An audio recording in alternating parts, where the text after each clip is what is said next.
quarantine in LA and time to catch up with actor Michael Tay. He's originally from Australia and doing some cool things in LA. Here's a little sample of some of his work. I cannot protect you if they find you. They will want blood. I need your help. Simply not possible after your men attacked us! You know I didn't give that order!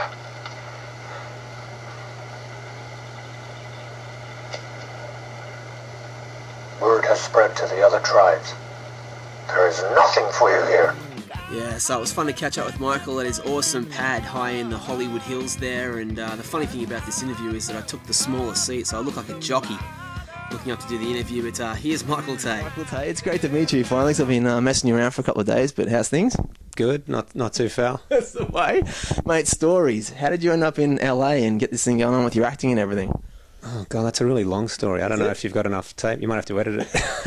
Okay. But I was corporate for years, actually. Okay. And I actually came to the US about 12 years ago to do my MBA.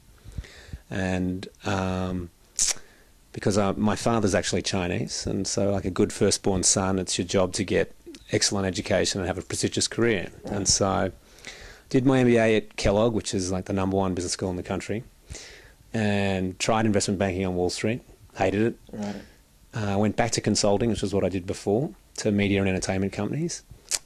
Did that for a couple of years, helping companies like MTV and Nickelodeon. Yeah. Helped start an internet company up in Boston, and then a number of different things happened over a period of about 3 years. My dad died. Oh. I got diagnosed with melanoma, which is what a lot of Aussies get. And the dot-com crash happened and some other stuff happened, and so it looked like the company was going under.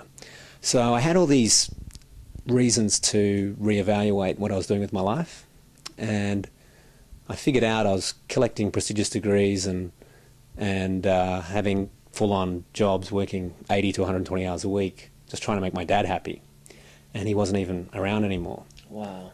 And so I took some time off, and I'd been working really, really hard for a long time, and went travelling, and spent some time back home in Australia. And all my friends had jobs, and so I had plenty of free time. And so I took an acting class for fun, and I just went, wow, that was so much more fun than law school and business school. Yeah. And I love New York City as well. Right. And so after a bit of umming and ahhing, I moved back to New York and went to full-time acting school. Okay. And that was about 3 years ago, and so I did about 3 years of training and lots of drinking in New York. And then I moved out here 2 years ago. I won the green card lottery. And that and some other encouragement, because I guess the first 2.5 years or so when I was training in New York, there was still a rational part of my brain going, this is a stupid industry to go into. Only 3% of actors support themselves acting. I sat down with one of my teachers, Austin Pendleton, and I said, look, do I have any talent? Should I be doing this? And he said, yeah, no, I really do. I think you're talented. I think you should pursue it. And then Susan Batson, who's Nicole Kidman's coach, I was doing a class with her, and she wrote a written recommendation for me for a lead role in a film with Meryl Streep. And I'm like, Wow. okay, so I can do this sometimes. Wow. And then I went in this competition, which was like a monologue competition, and it was by the TNT cable network, and there was thousands and thousands of nationwide entrants, and I was a semi-finalist. And so these things gave me the confidence to say, okay, maybe I should try and pursue it as a career. And then I won the green card lottery too. That's pretty cool. Yeah, so I was just like, that's a sign, okay. So then I moved out to LA. Well, we'll talk about interesting stories. I mean, we've just driven up and had a look at the view from the deck of where you're staying at the moment. Like, what's some of the crazy stories for you being in and around town of you? Well, you know, I don't know. I think life was a little more crazier in New York, to be honest. And I guess I'm a lot more low key. I feel like I was partying probably a little too much in New York, having too much fun. And so my move to LA was really about the business. Mm.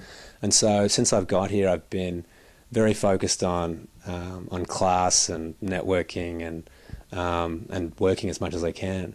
And so I've been avoiding the craziness, to be honest, since New York. And also the trouble is here is that I love going out and having a drink, but you've got to drive here, and I don't really want to be drink driving, and taxis can be, you know, $80 depending on how far you're going. Yeah. So I'm I don't know, I haven't been as crazy as usual. Okay, now we kind of met through your MySpace, right? Which is true, we did. Yeah.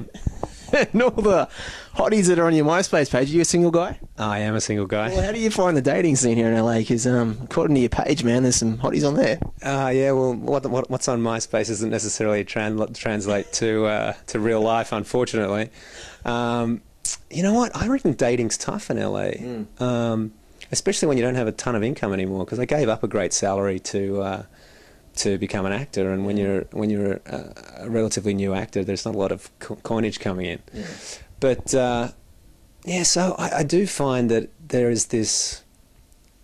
I don't know. There's a lot of flaky people here, and a lot of girls who, there's a lot of girls who don't want to date an actor or a writer or whatever because they know they're not going to be taken out to nice restaurants a lot or whatever. So it cuts through the bullshit pretty quickly. Like you lose gold diggers pretty quickly. Right. And but yeah, I mean, there's definitely a lot of good-looking girls in town. There certainly is. Vouch for that.